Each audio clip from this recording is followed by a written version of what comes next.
a medida das ondas é feita pela frente, então, como é feita a medida das ondas? Pergunta interessantíssima também.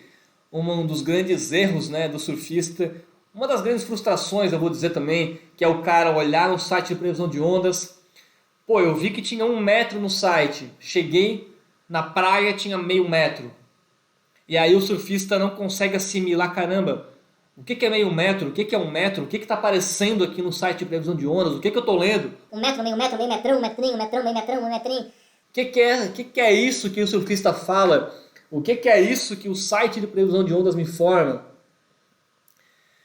Bom, primeiramente a gente tem que partir do ponto de vista do que o surfista chama de meio metro e 1 metro. O surfista, ele chama de meio metro uma onda de 1 metro. Né? Vamos dizer, né?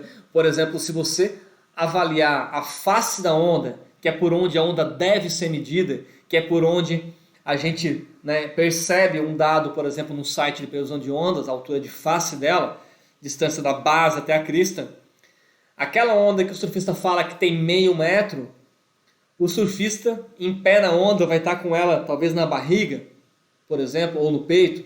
Quando a gente olha para ele e fala que tem meio metro, meio metrão, está mais ou menos no peito, barriga. Isso ali representa mais de 1 metro de onda, né? Pensando base, crista da onda. Então, primeiramente, a gente tem que entender que a linguagem do surf não é aquilo que o site mostra. A linguagem do surf é algo cultural que se desenvolveu, acabou acontecendo. O surfista chama de meio metrão, 1 metrão. 1 metrão, pô, é uma onda que vai passar da minha cabeça, uma onda de 1 metrão, vai ter 2,5 metros de altura, pensando base crista, então é uma confusão na cabeça do surfista. Obviamente que com o tempo, né, quem tem experiência e circula por esse meio há anos, entende isso com perfeição, com clareza, mas eu estou falando justamente para quem não consegue perceber essas nuances, mas aquela medida que o surfista fala não é aquilo que está sendo apresentado no site de previsão de ondas.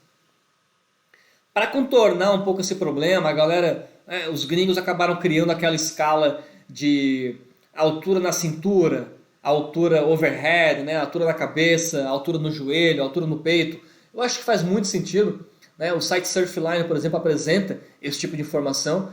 Faz muito sentido porque ele dá uma base mais objetiva de altura. Né? Altura, a onda está com altura no peito do surfista. Bom, você consegue já imaginar, independente de qual linguagem do surf que você tem, você imagina uma onda na altura do peito. Meio metrão, na linguagem do surf, 1 metrinho, vai saber. Independente da linguagem, você sabe que batendo no peito, aquela altura de onda. Esse é um ponto. Agora, quando a gente vai olhar o site de previsão de ondas, aquela informação significa distância base crista da onda.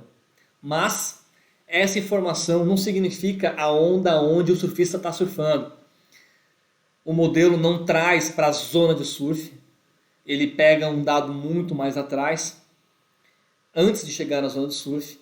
E essa onda, no caminho que ela faz até a zona de surf, muita coisa acontece que pode fazer com que essa onda cresça, diminua, mude de direção, por exemplo. Pode acontecer muita coisa.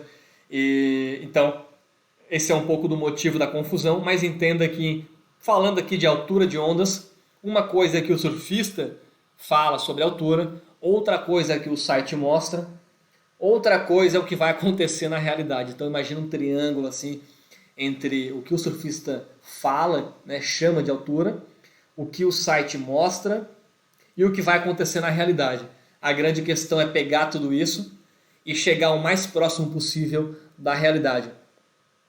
Obviamente que conforme você vai conhecendo como a natureza funciona, como refração, empinamento de onda, maré, conforme você vai conhecendo como tudo isso se relaciona, você consegue ter muito mais bases para poder projetar como vai estar a situação real na praia. Sem conhecer todos esses fundamentos, você depende da experiência, você depende de anos de experiência, essa que é a real. Você pode também fazer essa associação sem estudar tudo aquilo que a gente está estudando aqui. E muitos surfistas têm essa capacidade, mas eu diria que você precisa aí de um bom chão, de uma boa estrada, de uma década talvez de surf com frequência, com uma boa capacidade de observação da natureza, das coisas, para poder ganhar aí essa armadura, né, esse tipo de conhecimento. Dá para encurtar o caminho? Obviamente dá.